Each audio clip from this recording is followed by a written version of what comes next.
Aos 58 anos, conceição havia dos proprios filhos que já era tarde demais para reclamar. Mas, naquele dia, ela descobriu algo que mudaria sua vida para sempre. Alguém estava tentando decidir por ela. E foi então que conceição tomou uma decisão que ninguém da família esperava. Depois de anos cuidando da família e vivendo para os outros, conceição acreditava que sua vida estava entrando apenas em uma fase de espera. E descobrir uma procuração que poderia tirar dela o controle das próprias escolhas. E ao mesmo tempo, encontro inesperado com Enrique desperta algo que ela havia esquecido, a vontade de viver, escolher e começar de novo. Aos 58 anos, conceição teria que enfrentar os próprios filhos para recuperar aquilo que nunca deveria ter perdido, sua liberdade. A canida ainda estava na mão de conceição quando ela percebeu. Neo foi pensamento rápido, neo foi estilo do intuico. Foi o movimento dos olhos dela deslizando pelo papel enquanto Lucas já dobrava a folha, já estendia a mão para receber de volta, já sorria com aquele sorriso que ela usava quando achava que tinha ganho alguma coisa sem precisar lutar. E ali, naquelas três palavras no topo de página que ela leu tarde demais, estava tudo, procuração plena, irrevogável. Conceição abaixo a canida devagar, como o gesto pudesse desfazer o que a assinatura já tinha feito. Lucas dobrou o papel com cuidado, colocou dentro da pasta de couro que ela reconhecia desde quando ele tinha 23 anos e queria parecer mais velho do que era. E ele diz que era só para facilitar. Mas, para não precisar ficar assinando tudo duas vezes, você sabe como é burocracia. Você sabe como é cansativo, e a senhora já tem 60 anos quase. Não precisa se preocupar com essas coisas. E ele não diz 60 anos como quem fala de uma data. E ele diz como quem fecha uma conta. Ela tinha 58. A festa de aniversário do neto continuava no jardim, e Conceição ficou olhando para a janela que dava para o quintal onde Rafael corria atrás de cachorro emprestado e gritava de jeito que ela reconhecia como alegria pura. A alegria que ainda não aprendeu a esconder. Ela respirou. Não disse nada. Fez o que sempre fez quando algo apertava no peito de jeito que ela ainda não tinha palavras para nomear. Foi buscar o café. A cozinha estava barulhenta de voces e de Luca, e ela se servia devagar, de costas para todos. E ficou ali momento como zícara nas mãos sentindo o calor subir pela cerâmica. 3 anos desde que Alberto morreu. 3 anos sozinha numa casa que ele tinha escolhido, numa rua que ele gostava, rodeada de movies que ainda tinham o Cairo que ela buscava, às vezes sem querer, quando passava pelo corredor de noite. E agora uma assinatura que ela não tinha lido direito. Number papel que Lucas trudebrado dentro da pasta, entre pedico de biolo, e uma conversa sobre o encanamento de cozinha que precisava de reparo. Foi então que o homem interpela por dos fundos como prato de torta na mão e uma expresso de quem estava procurando lugar para si, sentar que não fosse no meio de bagunça. E ele tinha uns 60 anos, cabelo mais branco do que grisalho, e se movia com a calma de quem não precisa, mas provar nada para ninguém. E ele procurou uma superfície livre, não encontrou, e acabou ficando em pé perto de janela do lado de fora dos fundos, onde havia banco de madeira meio coberto de terra, que ninguém usava porque ficava longe das crianças e longe do barulho. Conceição foi para o banco porque era o único lugar onde ela podia ouvir a própria respiração. E ele olhou para ela quando ela se sentou do outro lado do banco, não com surpresa, mas com o reconhecimento silencioso de quem também foi buscar o mesmo refúgio, e entende que agora o espaço vai ser dividido. Conceição diz que o banco era grande o suficiente para dois, Ele concorda que era. Por tempo nenhum dos dois falou. A festa continuava do outro lado do muro do arbustos. Os gritos de Rafael, e o latido, do cachorro, e a voz de Mariana coordenando alguma coisa, que conceição neo casavir diarito. A bougainville que ela planta quando Rafael Nasser estava florescendo, de roxo tal saturado, que parecia quase artificial. E ela estava olhando para ela quando o homem diz que ali fora estava muito, mais bonito, do que lá dentro. Ela concordou. Diz que havia plantado aquila trepadeira ela mesma, 6 anos atrás. E que naquila época ainda achava que teria tempo de plantar mais coisas. E ele pergunta por que Peru.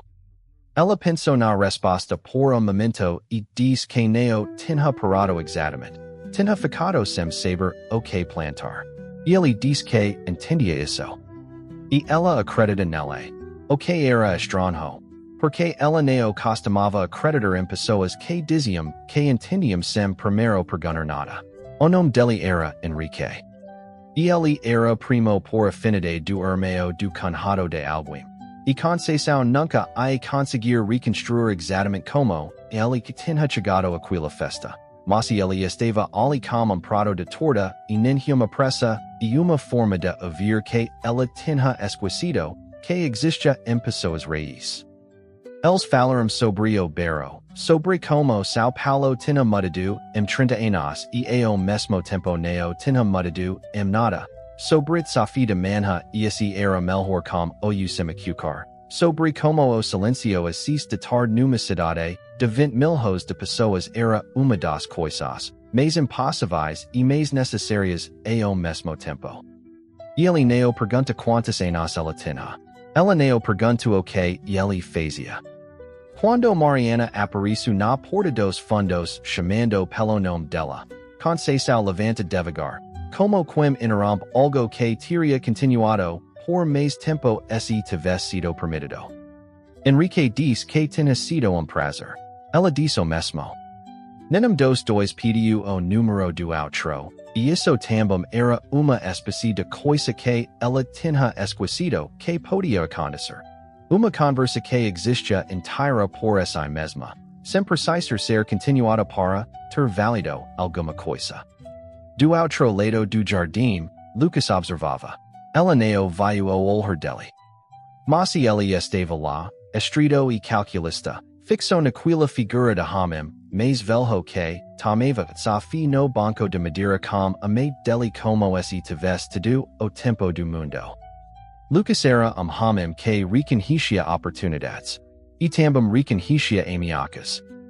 Naquela noite, depois que todos foram embora, Conceição ficou sentada na varanda com a segunda xícara de Safi, que ela nunca tomava depois das 6 mas que, às vezes tomava mesmo assim, e fica pensando no papel que tinha assinado, na palavra irrevogável que ela deveria ter lido com mais cuidado, mas na forma como Enrique tinha dito que entendia, e no fato de que ela tinha acreditado, e no fato de que isso tinha sido, contra toda lógica de uma tarde que começou com uma treco, disfarçada de burocracia, a melhor parte do dia.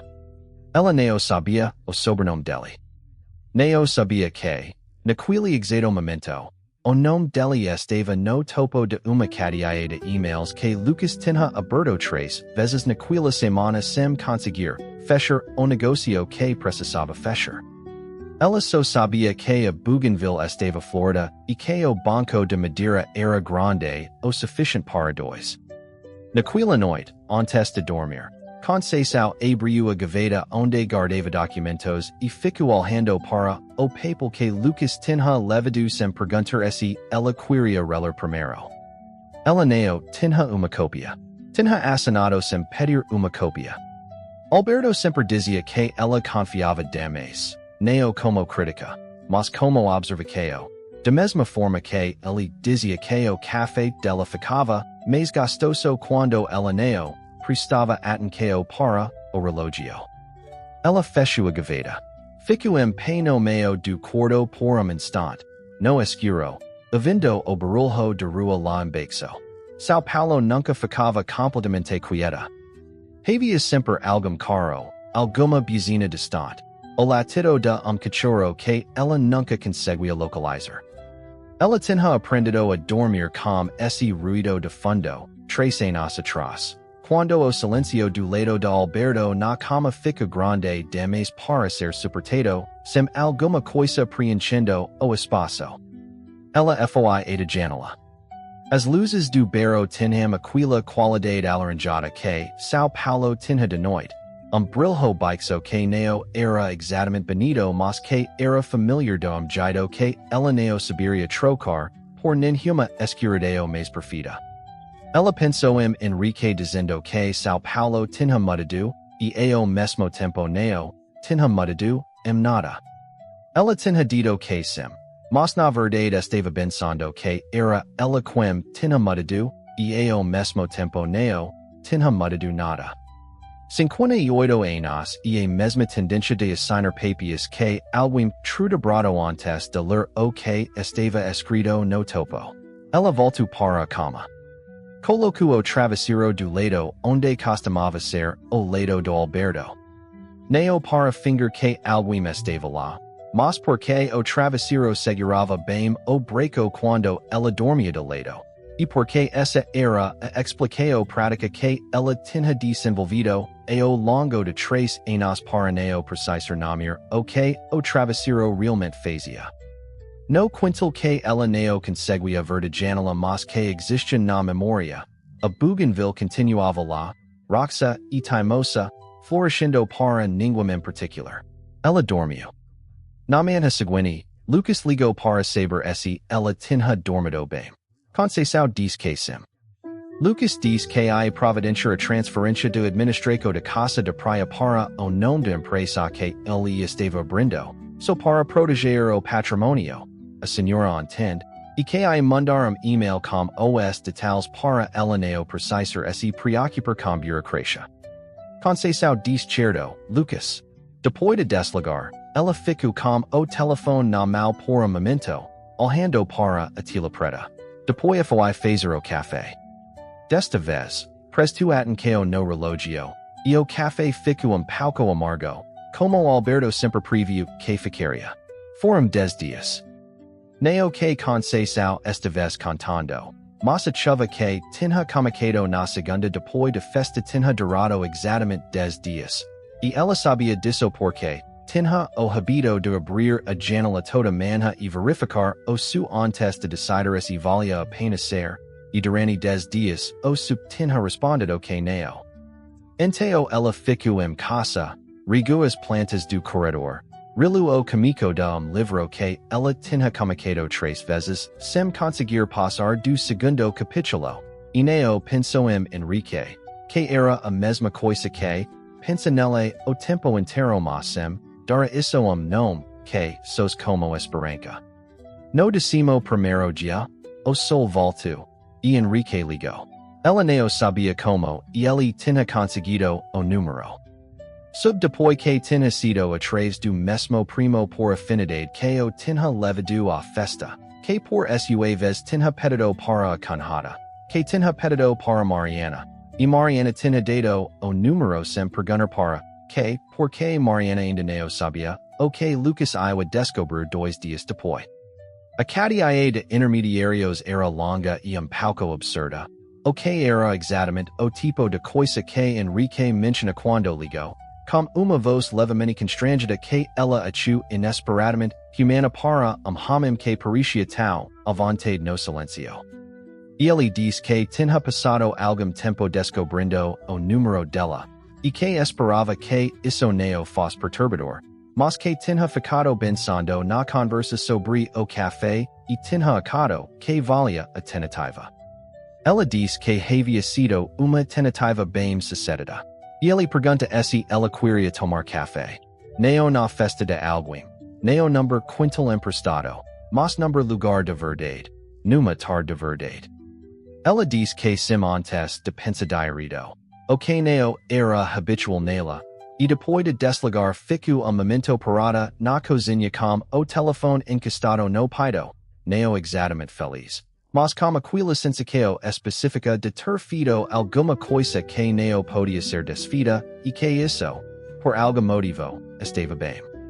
O café foi no Pinheiros. Number lugar pequeno que Enrique conhecia numa rua de paralelepípedo que Conceição não sabia que existia pesar de ter morado em São Paulo a vida inteira. O lugar cairava a Madeira e a Canela e tinha mesas de ferro com tampos de azulejo e quadro negro com o cardápio escrito à mão. E ninguém estava usando celular. O que ela nota como espécie de alívio que a cidade raramente dava. Eles ficaram 2 horas. Ela não ficou contando o tempo, mas depois, quando Mariana ligou no caminho de volta e pergunta onde ela estava, ela olhou para o relógio, e via 2 horas que tinham passado sem que ela precisasse preencher nenhum delas com alguma coisa que não faz simplesmente estar ali.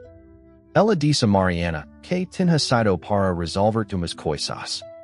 Mariana disse, certo, e Conceição reconheceu nessa forma como a filha coletava informações sem parecer que estava coletando, talento que ela tinha herdado do pai junto com os olhos castanhos e a tendência de dobrar os cantos dos livros em vez de usar marcador. 2 dias depois, Lucas apareceu na porta da casa dela sem ligar antes. E ele entrou, recusou o café, ficou em pé perto da janela da sala como se precisasse de luz para o que estava prestes a dizer. Conceição fica sentada no sofá, com as mãos cruzadas no colo, esperando. Lucas diz que Mariana tinha te visto. Ela diz que sim, tinha saído para tomar café. E ele disse o nome. Enrique Costello. Disse jeito que pretendia ser casual mas tinha o peso de uma prova apresentada no tribunal. Diz que tinha pesquisado e que esse homem era dono do Costello Group, que era grupo de investimentos com ramificações em logística e em infraestrutura e que estava, naquele momento, sendo cortejado pela empresa dele para uma operação de reestrutura que ele ainda não tinha conseguido fechar. E diz isso tudo de jeito que pretendia ser como preocupação de filho mas que chegava a ela como outra coisa. Uma coisa que ela não quis nomear naquele momento. Ela diz que não sabia nada disso. E ele diz que sabia, mas, por isso está falando.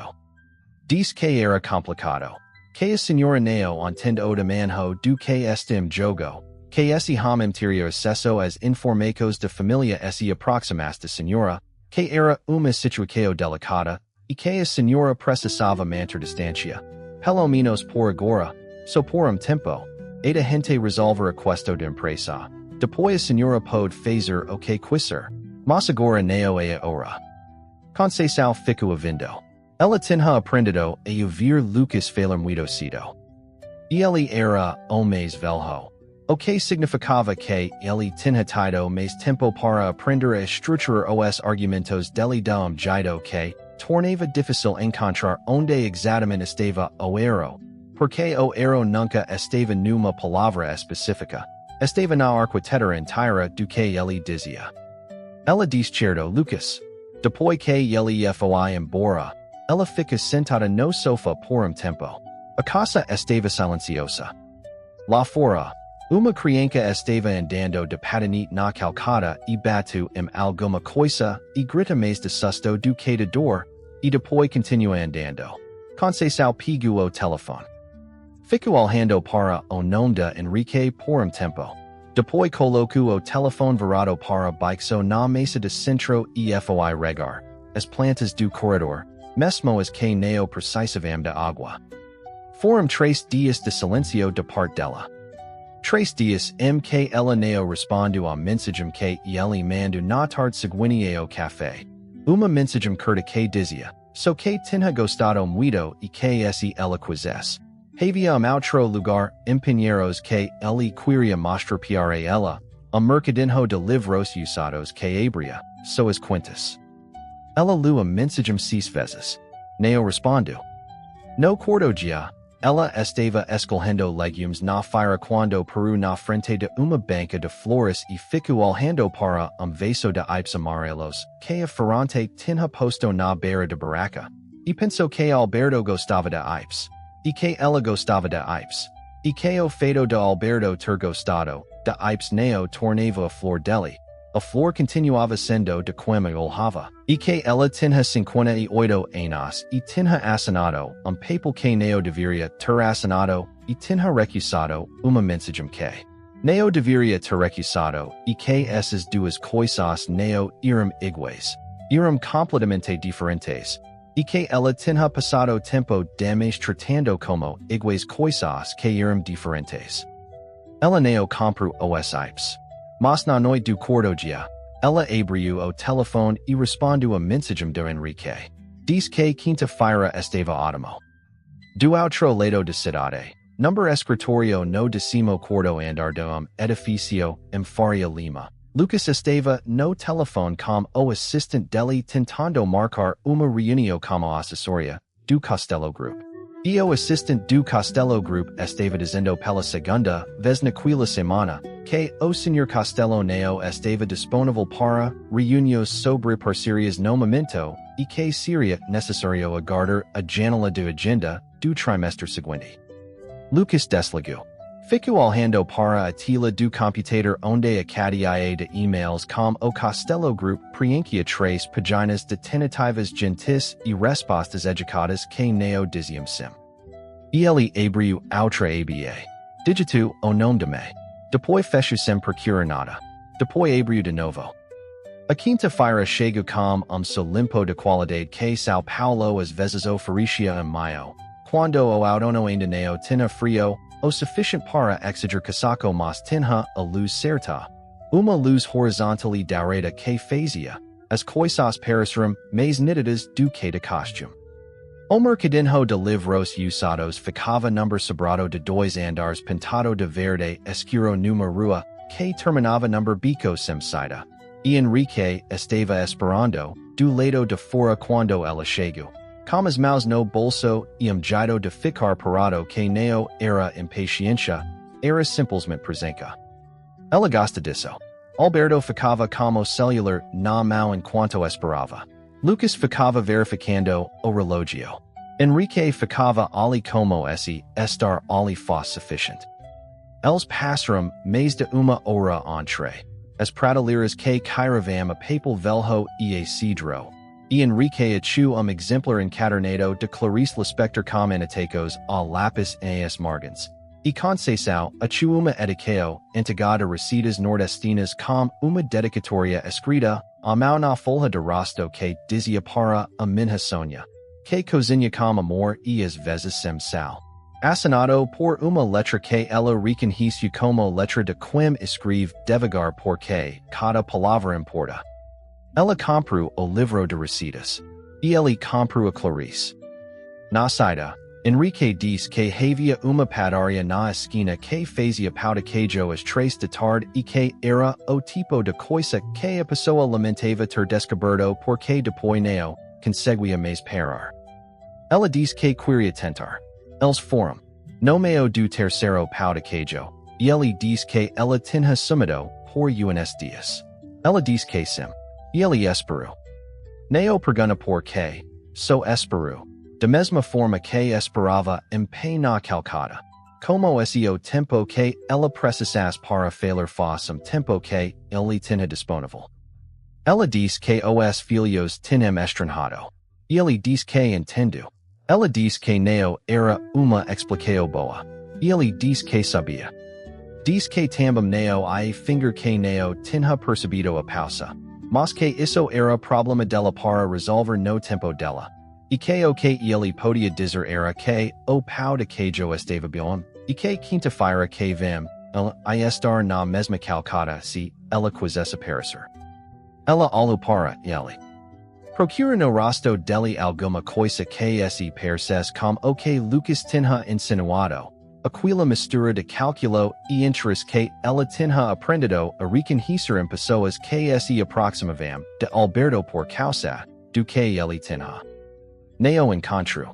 Encontrou homem que estava comendo o quarto pão de queijo com uma expressão de satisfação honesta e sinal de que o momento presente era de grau para alguma coisa maior. Ela disse que quinta-feira que vem estava ótimo. E ele sorriu. Era sorriso contido, o tipo que neo ocupa o rosto entero mas que quando aparece você tem certeza de que é verdadeiro. Do lado de fora, numa tarde de maio em São Paulo, o sol estava naquele angulo dourado que dura pouco e que a maioria das pessoas não vê, porque está olhando para o celular. Conceição estava olhando para o sol. Ela não estava olhando para o telefone. E por isso não viu a mensagem que Lucas mandou naquele momento exato. Me, preciso que a senhora venha amanhã assinar mais umas coisas sobre a gesto do apartamento do Alberto. E ela não viu, também, o e-mail que Lucas tinha aberto pela quarta vez naquela semana. Como nome Enrique Costello no topo, e os números de uma dívida, que a empresa dele estava carregando há 18 meses, e que, so o Costello Group tinha estrutura para absorver. A reunião no Costello Group estava marcada para, as 10 da manhã de uma terça-feira, e Lucas chegou às 9:45 porque sabia que chegar cedo, em reuniões importantes era uma forma de controle que as pessoas subestimavam. E ele fica na sala de espera com o tablet no colo, passando pelo relatório que tinha preparado, os números de empresa que ele tinha reorganizado de jeito que mostrava o suficiente para convencer sem mostrar demais para assustar. Era equilíbrio que ele tinha levado anos para aprender. O escritório do Costello Group ficava no 17º andar do edifício de vidro na Faria Lima que não tinha placa na entrada. Lucas tinha notado isso quando chegou. Empresas que não precisam de placa são empresas que não precisam de clientes novos. E isso dizia alguma coisa sobre o tamanho do favor que ele estava tentando conseguir.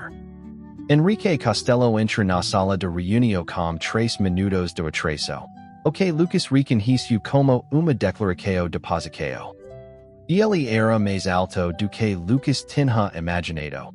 Tinha as mãos de quem trabalhou com algo físico em algum ponto de vida antes de trabalhar com dinheiro, e trazia com ele uma assistente chamada Fernanda, que sentou no canto e abriu caderno sem dizer nada. Lucas apresentou a empresa. Apresenta os números. Apresentou a proposta como preciso que ele tinha treinado. E ficou observando o rosto de Enrique enquanto falava, procurando as ricos que indicavam interesse, e não encontra nenhuma. Enrique havia como atencao de quem já toma uma decisão mas está sendo educado o suficiente para ouvir o fim. Quando Lucas terminou, houve silêncio de alguns segundos. Foi então que Lucas, que preparou aquela reunião durante semanas e que sabia exatamente o que ia dizer e o que não ia dizer, comentou o era que as pessoas contem quando estão nervosas demais para reconhecer que estão nervosas. Ele disse uma coisa que não estava no roteiro. Diz que sua família era muito unida. Diz que cuidavam uns dos outros. Diz que a mãe dele era uma mulher muito especial. Que tinha passado por muita coisa nos últimos anos e que a família estava muito presente para apoiá-la. Enrique, que tinha estado olhando para os documentos na mesa, levanta os olhos. Lucas diz o nome de me. Conceição. Houve silêncio de segundo e meio que duro, na percepção de Lucas, muito mais do que isso. O rosto de Enrique não mudou exatamente, mas alguma coisa nele ficou mais quieta, como água que para de se mover sem razão aparente. Fernanda, no canto, continua escrevendo no caderno. Lucas interpretou aquele segundo e meio de silêncio de única forma que fazia sentido dentro da arquitetura de suspidas que ele tinha construído nas últimas semanas, como confirmação. O homem sabia exatamente quem era a mãe dele. O homem estava se aproximando de Conceição porque a conhecia como a viúva de Alberto Monteiro, que tinha patrimônio que Lucas estava apenas começando a inventariar adequadamente. A expresso de Enrique ao ouvir o nome era a expresso de alguém que foi descoberto. Enteo Lucas coloco na mesa ok tinha guardado como carta final. Diz que entendia que o senhor havia cruzado como minha me numa festa recentemente. Diz que a minha me era uma mulher jovem e que às vezes neo percebia quando, as intentos de alguém neo eram aquilo que pareciam. Diz que, dadas as circunstâncias, talvez fosse mais profissional para os dois lados se o senhor mantivesse uma distância respeitosa. E diz, por último, como cuidado de quem embala uma amiga em papel de presente, que troca disso estava disposto a oferecer condições diferenciadas na proposta de parceria que tinem acabado de discutir. Enrique ficou olhando para ele por momento. Depois diz, com a mesma calma que provavelmente dizia tudo, que agradecia pelo tempo, mas que não havia nada a ser discutido. Que a proposta não estava dentro dos critérios do Castelo Group, que essa decisão havia sido tomada antes de hoje, e que questos pessoas não tinham nenhuma relação com questos de negocios no que dizia respeito a ele. Lucas diz que tinha certeza de que podiam chegar a entendimento. Enrique se levantou. Estendo a mão. Diz que não podiam. Fernanda fechou o caderno. Lucas saiu do 17º andar com a pasta de curro, os documentos que tinha preparado por semanas, e a sensação de ter aberto uma porta que ele não conseguia fechar de novo. Não porque tivesse feito uma proposta ruim, mas porque tinha dito o nome de meu momento que não devia. E a reação de Enrique o nome ainda estava rodando na cabeça dele sem uma explicação que o satisfizesse completamente. Naquela mesma tarde, do outro lado da cidade, Conceição estava numa videocâmera com Mariana que havia comunicado como conversa de rotina e havia esse tornado, algum ponto entre a 10ª e 15ª minute, uma conversa sobre o futuro. Mariana diz que a me precisava pensar no que queria para os próximos anos. Diz isso com cuidado, como afeto que era genuíno nela mesmo quando estava sendo usado como veículo para outra coisa. Diz que a senhora já criou a gente, já suedo do papai durante a doença, já fez tudo que tinha para fazer, agora é hora de descansar, de viajar com a gente, de ficar mais perto dos netos. Neo de comprar coisas novas que podem complicar a vida de todo mundo. Conceição perguntou que exatamente Mariana achava que ela estava comunicando. Mariana diz que não estava dizendo que a senhora estava comunicando nada. Estava só falando de forma geral. Conceição diz que entendeu. Depois que a chamada terminou, ela ficou olhando para a tela preta do tablet. Depois foi da janela. Depois voltou para o sofá. Depois pegou o telefone e ficou olhando para o nome de Enrique sem abrir a conversa. Ela sabia o que Lucas e Mariana estavam fazendo. Não de forma elaborada, não com a clareza de quem nomeia cada peca do que está acontecendo, mas com aquele conhecimento de me que existe nos poros antes de existir em as palavras. Eles estavam construindo uma moldura ao redor dela. Uma moldura feita de cuidado e de preocupação e de você já fez tanto, você merece descanso. Uma moldura que era, quando ela olhava de frente, uma moldura de ausência. Lugar onde ela estava presente mas sem movimento, presente mas sem cair, presente mas quieta. Ela tinha 58 anos. Alberto tinha marido com 62. Ela tinha, esse herdis a longevidade de me. Talvez mais 30 anos pela frente. 30 anos era, mais do que o dobro do tempo que Lucas tinha de empresa. Mais do que o dobro do tempo que Mariana tinha de casamento. Ela colocou o telefone de lado. Enrique havia mandado uma mensagem naquela manhã. Uma mensagem curta que dizia, so que tinha passado pelo mercadinho de quinta e que tinham chegado uns livros novos. Se ela quisesse dar uma olhada na semana que vem. Ela tinha lido a mensagem e não respondido porque Lucas estava vindo jantar naquela noite e ela queria primeiro ter essa conversa do jantar, queria ouvir o que ele ia dizer pessoalmente.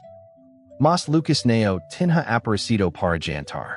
Tinha mandado mensagem assis dizendo que tinha tido imprevisto, que remarcariam.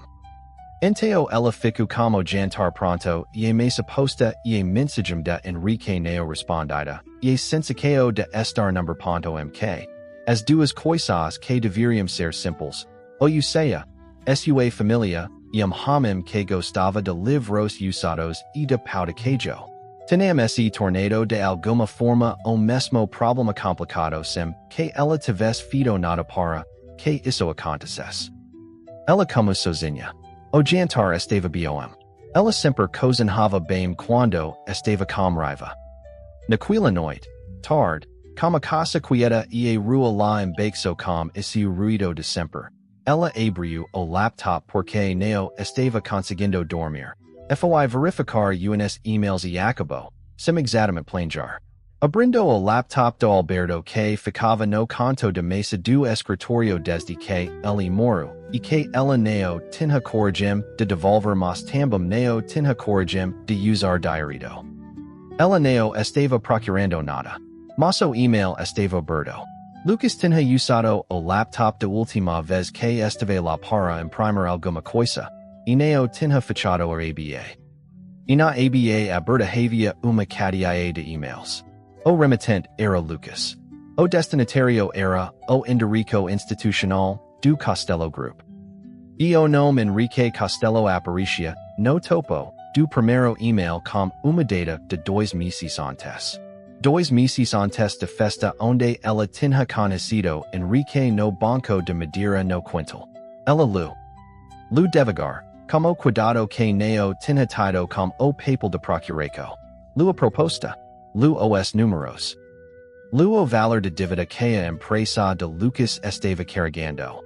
Número que ela não sabia, que Lucas nunca tinha mencionado, que estava ali fonte aerial dos com duas casas decimais como esse. Faz uma coisa normal, que uma me não precisasse saber. Ela fechou o laptop. Fica sentada no escuro do escritório por tempo. Neo coro. Neo estava com raiva ainda. Estava com aquela espécie de clareza fria que às vezes aparecia no momento errado, e tornava tudo muito nítido, de uma forma que dói neo porque, confuso mas porque, simples demais. Lucas precisava de Enrique para salvar a empresa. Lucas sabia que ela estava vendo Enrique. Lucas tinha vindo a casa dela pedir que mantivesse distância. Ela tinha dito certo, Lucas. Conceição levanta de cadeira do escritório e foi fazer chá.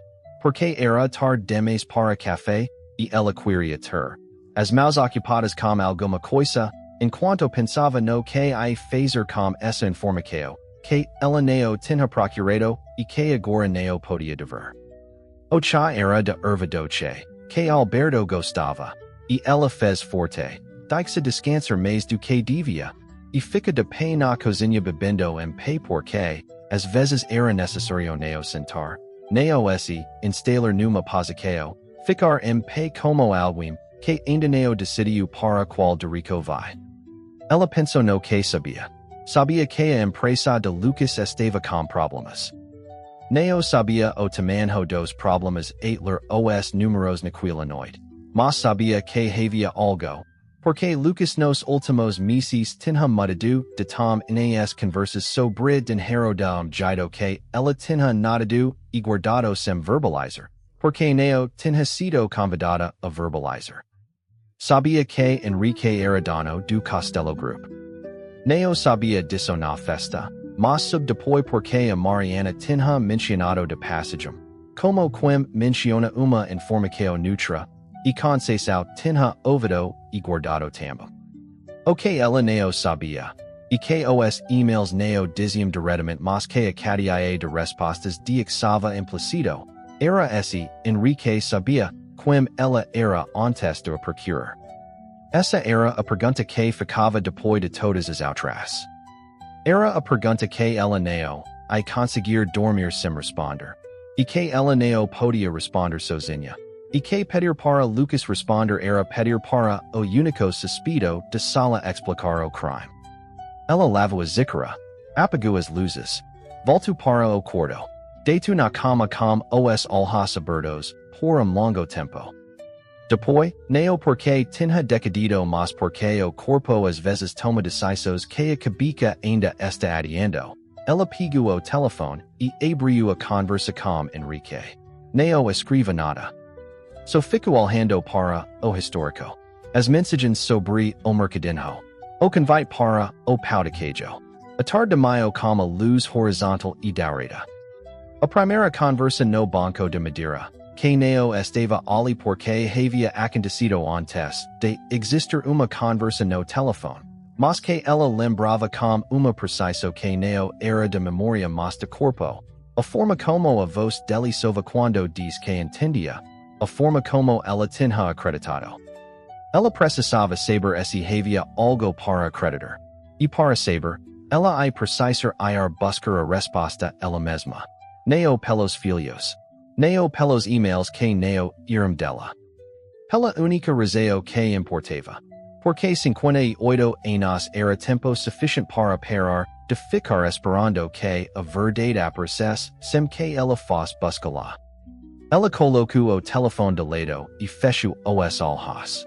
No dia seguinte, ela ia ao Costello Group. Conceição acordou antes do alarme. O que neo era incomum quando havia alguma coisa importante no dia seguinte. Como o corpo sabesse que o descanso precisava terminar cedo para deixar espaço para o que vinha. Ela fez café. Como torrada com manteiga em pé na cozinha. Olhando para o quintal pelas venezianas entreabertas, para a bougainville que estava com menos flores agora que a estaqueo tinha virado. Depois toma banho. Escolheu uma blusa que gostava, que era azul escura e que a bem nos ombros. E saiu sem avisar ninguém para onde ia. O Costello Group ficava a 40 minutos de carro no transito de quarta-feira. Ela foi de metro. O que Lucas sempre dizia que ela não deveria fazer sozinha. E o metro estava caio mas funciona. E ela chega no térreo do edifício na Faria Lima com 15 minutos de sobra. A recepcionista era jovem e eficiente e pergunta se ela tinha agendamento. Conceição diz que não. Diz que gostaria de falar com o Sr. Enrique Costello, se possível. A recepcionista diz que o Sr. Costello não recebia visitas sem agendamento. Conceição diz que entendia e que podia aguardar. Havia assentos no segundo de entrada, Curo Beach, e ela se senu number deles com a bolsa, no colo e fico esperando com a paciência que ela tinha desenvolvido ao longo de 58 anos de momentos que não havia mais nada a fazer a não ser esperar. A recepcionista fez uma ligação. Falou baixo. Olhou para Conceição duas vezes. Depois diz que precisaria aguardar. Que a assistente do Sr. Costello ia descer instants. A assistente que disse era Fernanda, uma mulher de uns 50 anos com óculos de armação grossa e a postura de quem administra o chaos alheio com competência há muito tempo. Ela olhou para Conceição com uma expressão profissional e pergunta que podia ajudar. Conceição diz que era pessoal. Fernanda diz que o Sr. Costello não estava disponível para visitas pessoas durante o horário de trabalho sem agendamento prévio. Conceição diz que entendia. Diz que podia deixar recado. Diz que o nome dela era Conceição Monteiro. Fernanda ficou imóvel por segundo. Não mudou a expressão, mas algo nos ombros dela se ajusta levemente. Ajuste mínimo que Conceição reconheceu como o de alguém que acabou de receber uma informação que muda o peso de uma situação. Fernanda diz que ia verificar. Ela subiu. Conceição esperou. 4 minutos depois, o elevador abriu e era Enrique, não Fernanda. Ele estava de terno sem gravata, como crotcha ainda no bolso, e peru quando a viu, não de surpresa, mas como expresso de alguém que estava esperando algo que não sabia exatamente quando ia chegar. Ele veio a ela. Diz o nome dela. Ela diz o nome dele. Ele diz que ia subir. Eles foram juntos no elevador sem falar.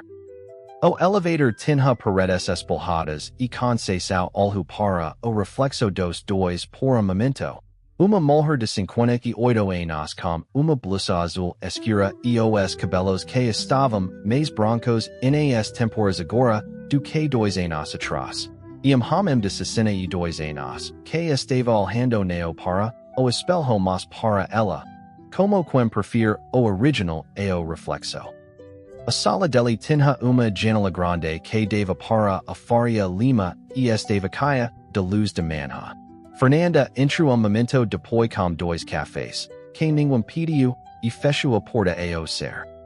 Conceição colocou a bolsa na cadeira do lado. Diz que precisava perguntar uma coisa diretamente. E ele diz que ela podia. Ela diz que havia lido os e-mails.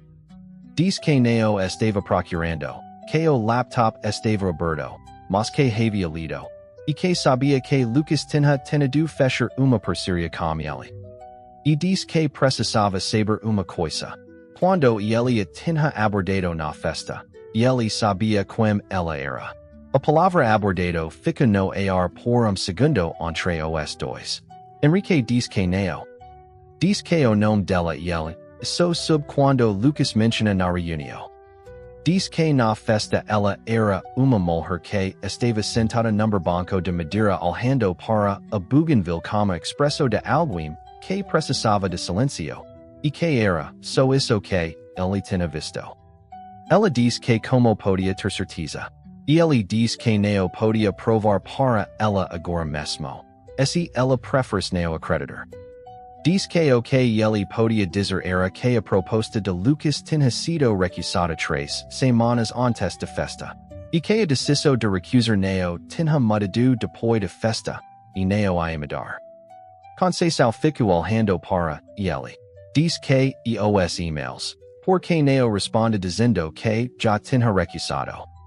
E ele diz que a política do escritório era não reabrir recursos por escrito, para não criar expectativa de renegociação. Diz que Fernanda poderia confirmar isso, e que havia outros 3 casos no trimestre anterior com o mesmo procedimento. Ela olhou para a janela. Para a Faria Lima lá embaixo, os carros e os prédios de vidro e a cidade inteira acontecendo sem pedir licença. Depois voltou os olhos para ele e diz que, se ele soubesse o nome dela na festa, teria agido diferente?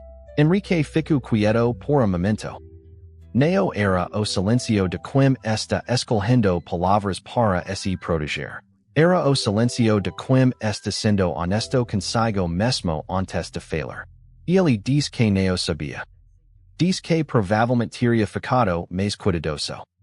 Diz que ficou mais cuidadoso quando soube que foi por isso que fica 3 dias sem entrar encantado depois de reunião com Lucas, porque precisava separar as coisas na própria cabeça. Ela diz que ela tinha interpretado esses 3 dias como ele desaparecendo. E ele diz que sabia. Diz que foi erro não explicar, e que o erro tinha sido o tipo de erro que as pessoas cometem quando acham que estão protegendo alguém, mas na verdade estão só evitando uma conversa difícil. Conceição pegou a xícara de café, bebeu gol. O café estava bom, melhor do que ela esperava. Ela diz que Lucas tinha pedido para ele se afastar. Ele diz que sim. Ela diz que ele tinha recusado. Ele diz que sim. Diz que Lucas tinha oferecido condicos melhores no contrato em troca do afastamento, e que ele tinha recusado as condicos e encerrado a reunião. Ela ficou olhando para ele. Para a linha de mandíbula dele, para as mãos que estavam abertas sobre a mesa, para a forma como ele não estava se inclinando para ela, não estava tentando convencer como corpo, estava sostenendo ali sendo verdadeiro, de única forma que parecia saber. Ela diz que precisava de uma coisa. E ele diz ok. Ela diz que precisava que isso que ele estava dizendo fosse verificável. Não porque não acreditava nele, mas porque não podia construir nada, nem uma conversa com os filhos, nem próximo passo, cima do acreditor alguém sem ter nada que sustentas. Ele fica quieto, depois olhou para Fernanda, que tinha entrado silenciosamente pelo corredor de vidro sem bater, porque ela era o tipo de assistente que sabia quando entrar sem ser chamada. Enrique diz que Fernanda, você poderia pegar o arquivo de reunião de última 3 semanas? Fernanda diz que I precisar de momento. Ela voltou com 2 documentos impressos. O primeiro era o protocolo de recusa de proposta de Lucas, datado. O segundo era o registro de gravação de reunião que havia acontecido depois, aquela que Lucas tinha mencionado o nome de Conceição e feito a oferta que Enrique havia recusado. Fernanda diz que o Castelo Group gravava todas as reuniões institucionais por protocolo jurídico e que o Sr. Castelo tinha autorizado a disponibilização deste material específico se necessário. Conceição olhou para os documentos. Olhou para a data na recusa. 3 semanas antes da festa. Antes do Banco de Madeira. Antes de Bougainville e do café e dos livros usados. Ela dobrou os documentos com cuidado, do mesmo jeito que Lucas tinha dobrado o papel de procuração e colocou na bolsa. Depois diz que agradecia. E ele diz que não precisava. Ela se levantou. Colocou a bolsa no ombro. Caminhou a porta e ficou momento com a mão na maquinita antes de se virar. Ela diz que I precisar ter uma conversa muito difícil com os filhos. E ele diz que sim. Ela diz que não sabia como isso ia terminar. E ele diz que ele tampouco. Diz que o que ele sabia era que a recusa para Lucas continuava valendo, e que o convite para o mercadinho de livros na quinta-feira também. Ela diz que I pensa. E ele diz que tudo bem. Ela saiu. No elevador descendo, nas paredes espelhadas, ela viu o próprio rosto. Estava com os olhos secos e a postura reta e nenhuma expressão que pudesse ser classificada como fragilidade. Ela estava com 58 anos e os cabelos brancos nas temporas e os documentos na bolsa e a clareza de quem passou a tarde inteira olhando direito para uma coisa que dói e não desviou. No segundo, antes de ser para a Faria Lima, o telefone vibrou. Era Lucas. A mensagem dizia, *me, preciso falar com a senhora Hoji. Pode ser à noite, star. Conceição colocou o telefone de volta na bolsa sem responder. Lá fora, o sol de São Paulo estava naquele horário do meio do dia que não tem angulo dourado. So luz direta e conhecem de culpa. Ela esperou o sinal abrir na fixa de pedestres, cruzou, e foi embora na direção do metro, com os documentos na bolsa, e a conversa com os filhos esperando, algum ponto de tarde, que ainda estava por vir. Ela não foi para casa direito. Havia parque pequeno a 3 quarteirões do metro, daqueles espaços que São Paulo esconde entre prédios como esse, esta vez envergonhada, de ter algo quieto, com 2 fileiras de ipes e banco de pedra perto de uma fonte que não estava funcionando. Ela sentou ali por 30 minutos, com a bolsa no colo e os documentos dentro e a sombra dos ipes fazendo padros no chão que ela observa sem pensar nada em particular. O pensando tudo ao mesmo tempo, o que às vezes dava no mesmo. Ela pensou Lucas aos 2 anos, quando tinha quebrado o vidro de sala jogando bola e ficou esperando o castigo com aquela postura de quem já calculou que a melhor defesa era a confissão imediata. E ele tinha aprendido isso dela, ou de Alberto, ou de algum lugar que ela não conseguia mais rastrear. A confissão imediata como estratégia, a transparência como ferramenta. Ela nunca tinha imaginado que esse mesmo filho ia dobrar papel antes de entregar para ela assinar. Ela pensou Mariana dizendo a senhora já fez tudo que tinha para fazer. Pensou como a frase era verdadeira partes e completamente errada no que implicava. Ela tinha feito muito. Tinha criado 2 filhos. Tinha cuidado de Alberto durante 2 anos de doença. Tinha mantido a casa e a família e a aparência de normalidade mesmo quando não havia nada de normal em assistir a pessoa que você ama deixar de ser quem era antes de deixar de ser. Ela tinha feito tudo isso. E nada disso significava que ela tinha terminado. Nada disso significava que o que vinha depois era sua espera. 58 anos. A mãe dela tinha vivido 8 os 89. E nos últimos 10 anos tinha aprendido a bordar em Ponto Cruz. Tinha viajado para Portugal pela primeira e única vez. Tinha desenvolvido uma opinião firme sobre política local que ela expressava para quem quisesse ouvir e também para quem não queria. Sua mãe não tinha pedido licença para continuar existindo aos 70, aos 80. Tinha simplesmente continuado. Conceição levanta do banco. Ajustou a bolsa no ombro. Foi para o metro. No caminho, respondeu ao mensagem de Lucas. Diz que pode sim, às 8 da noite, na minha casa. Você e a Mariana preciso conversar com os dois. Lucas respondeu em 30 segundos. Claro me, estaremos lá. Ela imaginou o alívio na voz dele ao ler a mensagem. A certeza de que ela tinha pensado e decidido obedecer. Que a conversa de noite seria ela dizendo que ia manter distância. Que tinha entendido que a família vinha primeiro. Ela imaginou isso e sentiu neo raiva. Mas uma espécie de tristeza prática, a tristeza de quem vi com clareza algo que preferia neo ter que ver.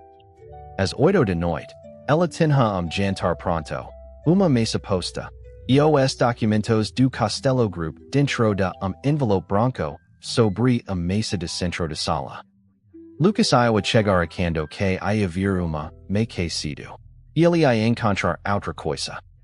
Lucas chegou primeiro, às 8:02, e Mariana chegou em seguida, como marido que fica no carro porque havia aprendido ao longo de 7 anos de casamento que as questos entre Mariana e a mãe dela eram questos que ele fazia bem em não entrar.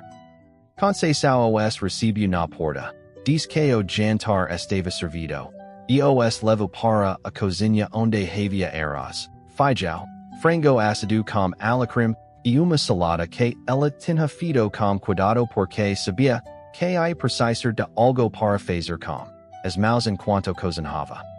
Eles comeram. O jantar foi quase normal. O tipo de refeição que uma família tem quando todos sabem que há uma conversa esperando mas ninguém quer ser o primeiro a começar. Lucas falou do transito.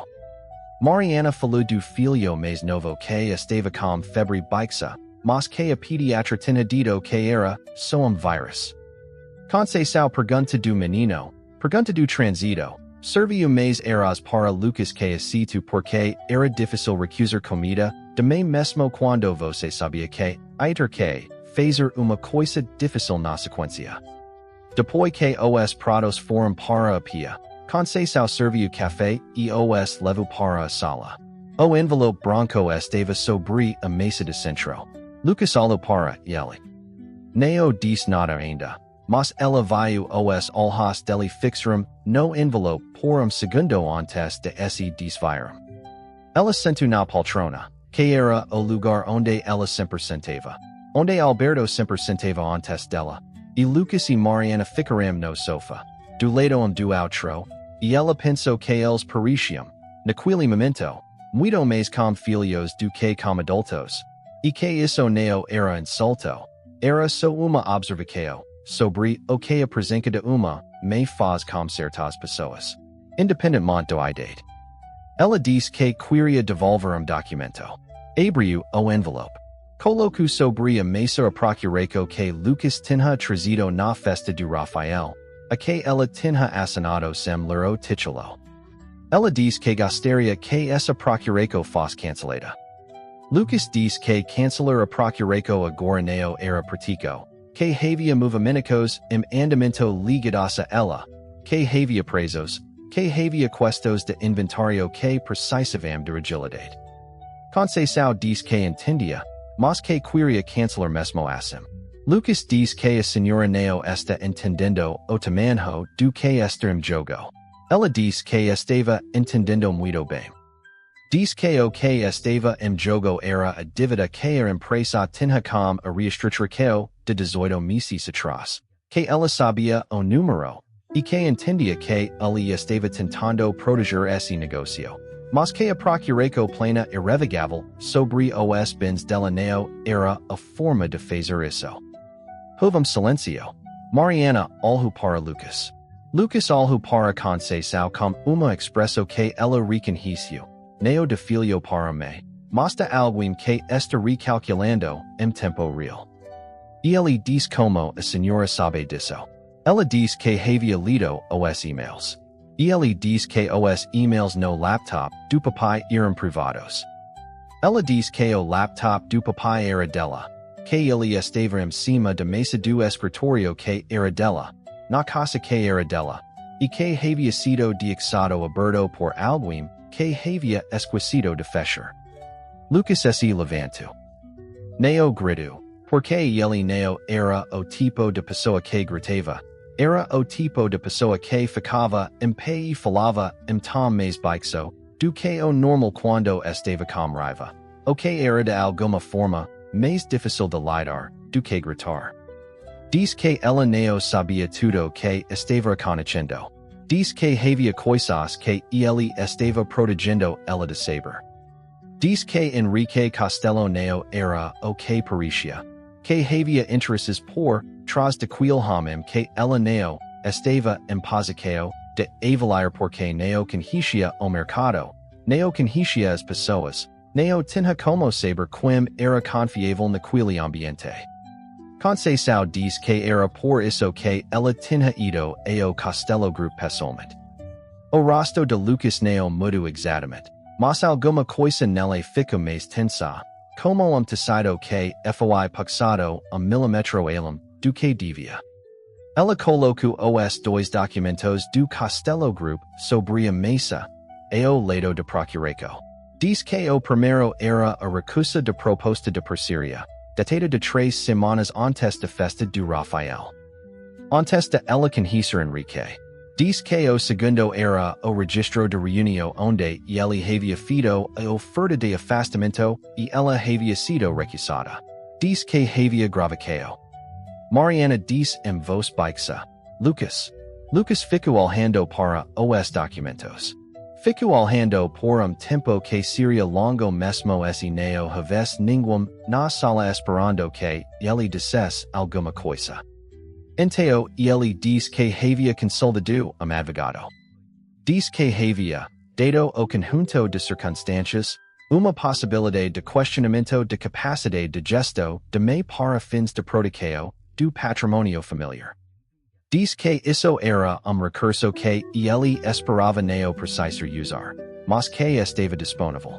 A sala ficou quieta de jeito diferente. Mariana diz o nome do irmão de jeito que soava como uma pergunta e também como uma fronteira. Conceição ficou olhando para Lucas.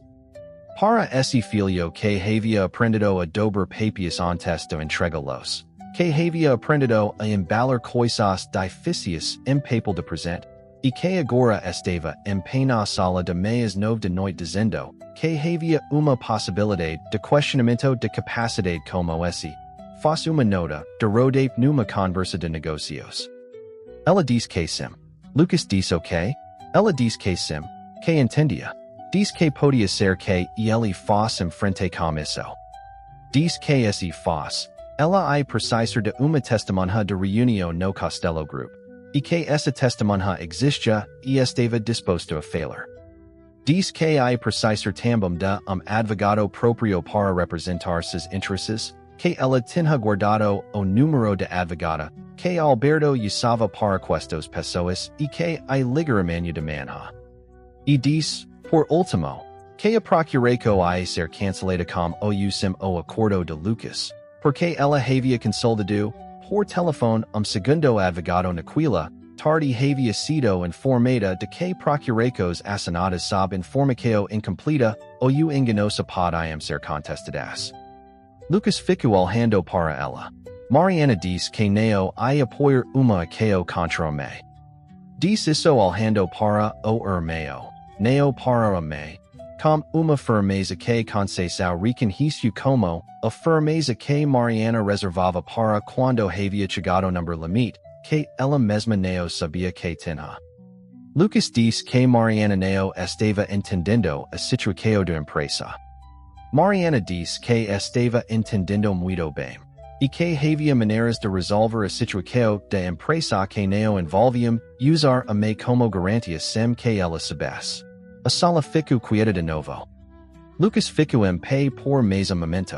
Depois se sentou. Neo porque tinha desistido. Conceição sabia que ele neo tinha desistido completamente. Mas porque havia reconhecido que o cálculo tinha mudado e que ficar em pé neo ia mudar nada naquele momento. Ele diz que I pensa. Ela diz que tudo bem. Que ela I pensa também. Mariana diz que I ajudar como advogado, esse me precisas. Conceição diz que obrigada, filha. Eles ficarem mais pouco. Neo have reconciliação em grande escala. Neo have abraço que resolves tudo. Neo have o tipo de cena em que as pessoas choram juntas e sem melhores. Lucas saiu como pasta de curro e o rosto fechado e uma despedida que foi educada porque ele era criado para ser educado mesmo quando estava com raiva. Mariana ficou mais 10 minutos. Lavou as xícaras de café sem ser pedida e disse antes de ir que me tinha razão e que ela sentia muito por neo ter falado antes. Conceição diz que sabia. Mariana saiu. A casa fica quieta. Na manhã seguinte, Conceição ligou para a advogada do Alberto. A advogada se chamava Dra. Patricia era uma mulher de uns 55 anos que havia lidado com o inventário de Alberto com uma competência que havia aliviado Conceição de uma carga que ela não teria sabido carregar sozinha naquele período. Conceição explicou a situação. Explicou a procuração. Explicou o número de dívida. Explicou os documentos do Castelo Group. Dra. Patricia ficou quieta por momento depois que Conceição terminou. Depois diz que havia 3 problemas para resolver, e que os 3 eram resolvíveis, mas que deles dependia de uma informação que ela precisava verificar antes de avançar.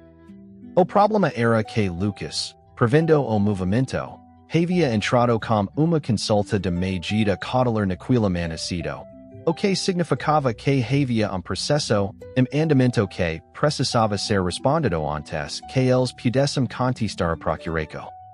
Conceição pergunta quanto tempo tinham. Dra. Patricia diz 72 horas para apresentar a contestação. Diz que precisaria de testemunhos ou documentação que estabeleces que Conceição estava em plena capacidade de gesto no momento de assinatura e que havia elementos de vício de consentimento na procuração. Os documentos do Castelo Group não eram suficientes em os. Eles provavam que Lucas havia agido com conflito de interesse em relação a Henrique, mas não provavam diretamente a natureza de procuração. Conceição precisava de alguém que tivesse presenciado como Lucas havia descrito o documento para ela antes de ela assinar. O único problema era que a festa do Rafael havia tido 40 pessoas e ela não sabia quem havia estado perto o suficiente para ouvir. Ela ligou para a cunhada do primo por afinidade, que tinha organizado a festa, que por sua vez ligou para a dona de casa onde a festa havia acontecido, que por sua vez menciona que havia uma moca, a baba do Rafael, que havia estado na cozinha o tempo todo e que às vezes as crianças ouviam coisas que os adultos fingem que não há ninguém para ouvir. A baba se chamava Sueli. Tinha 23 anos e uma memória muito boa. Diz que sim, ela havia ouvido Lucas dizer para a senhora que era só papel de seguro, que a senhora não precisava ler tudo, que era coisa de burocracia. Diz isso sem hesitação, de forma direta de quem está dizendo a verdade e não precisa construir a narrativa ao redor. Dra. Patricia diz que era sufficient. O processo leva mais tempo do que 72 horas para ser resolvido completamente. Leva 3 semanas de documentação e uma audiência de conciliação que Lucas aparece como o advogado dele e Conceição aparece como DRA. Patricia e Sueli, e o final da audiência havia ficado claro para o advogado de Lucas que a cautelar neo tinha base sufficient para ser mantida. Lucas retirou a recao na semana seguinte. A procuração foi cancelada. A administração dos bens voltou integralmente para Conceição. Lucas neo ligou para ela por mes depois disso. Quando ligou, foi uma ligação curta. Diz que havia fechado acordo com outro investidor para a reestruturação da empresa, que as condições eram piores do que as que o Castelo Group teria oferecido, mas que eram managáveis. Diz que ai demorar tempo para ele voltar ao normal. Diz, por último, number Tom que neo era exatamente pedido de desculpas mas que havia nele algo que se movia naquela de rico, que havia se excedido. Conceição diz que sim, havia se excedido. Houve silencio. Ela diz que ia estar aqui quando ele estivesse pronto para conversar de verdade. Lucas diz tudo bem me. Ela desligou e ficou com o telefone na mão por momento. Depois colocou na mesa e foi regar as plantas do corredor. Era uma quinta-feira. O mercadinho de livros usados no Sobrado Verde ficava a 40 minutos de metro, numa rua de paralelepípedo que ela agora sabia chegar sem precisar do mapa. Ela chega cedo, fica uns 10 minutos alhando sozinha pelas prateleiras, achou uma edição de Jorge Amado que ela tinha lido na adolescência e neo tinha, mas que estava com a capa pouco amassada mas, as páginas intactas. Enrique chega com 6 minutos do atraso, que era o tipo de coisa que ela havia comunicado a reconhecer como uma constante dele. Nunca muito cedo, nunca muito tarde, como quem tem uma relação honesta com o tempo que neo, incluía finger que controlava tudo. Ele viu o Jorge Amado na mão dela e diz que era boa escola. Ela diz que tinha lido esse quando tinha 17 anos e que queria ver ele era como ela lembrava o ela e que tinha mudado. Ele diz que era sempre as duas coisas. Eles ficaram mais uma hora entre as prateleiras. Ele achou dicionário de termos musicais de década de 70 que neo tinha nenhuma utilidade prática havia mas que ele diz que I colocar na mesa do escritório porque havia algo satisfatório ter perto livro que neo pedia nada de você, so existia. Ela entendeu isso. Na saída, era tarde demais para a padaria que fechava às 5. Então eles foram para bar na esquina, que tinha tampos de mármore e chapterado na passeio certa e petiscos que chegavam sem que ninguém tivesse pedido, simplesmente porque o dono conhecia Enrique e sabia o que ele gostava. Ela pediu água com gás e ele pediu chop e eles ficaram pé no balcão porque as mesas estavam todas ocupadas, e ficar pé no balcão era uma das formas de estar num lugar que ela gostava e que neo fazia desde antes de Alberto ficar doente. Enrique diz que havia sábado, pelo primo por afinidade, que tinha havido uma resolução nos assuntos de família. Ela diz que havia. E ele diz que neo precisava contar nada esse neo coisas.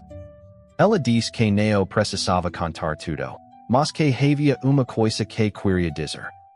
Diz que havia ido ao escritório dele sem saber o que ia encontrar. So como certeza de que precisava ir buscar a resposta ela mesma, e que isso havia sido, independentemente de tudo que veio depois, a coisa mais certa que ela tinha feito muito tempo. E ele diz que concordava.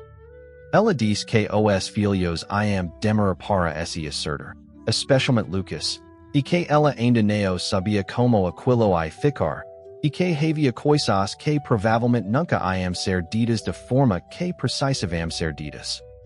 E ele diz que entendia isso.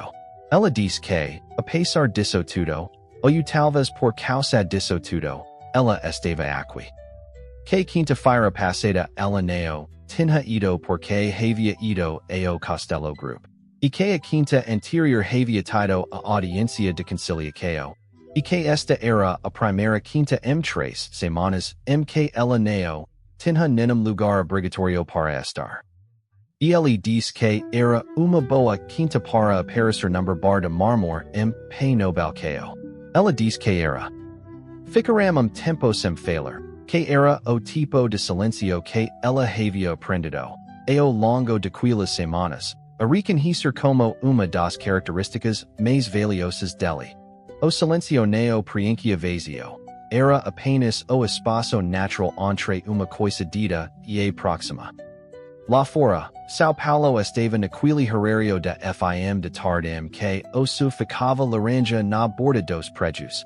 Laranja de São Paulo, especificou, que ela não sabia descrever para quem não tinha crescido debaixo dele mas que ela reconhecia como casa, da mesma forma que reconhecia o Cairo do café forte e o som de chuva nas telas de fibrocimento da casa de avô.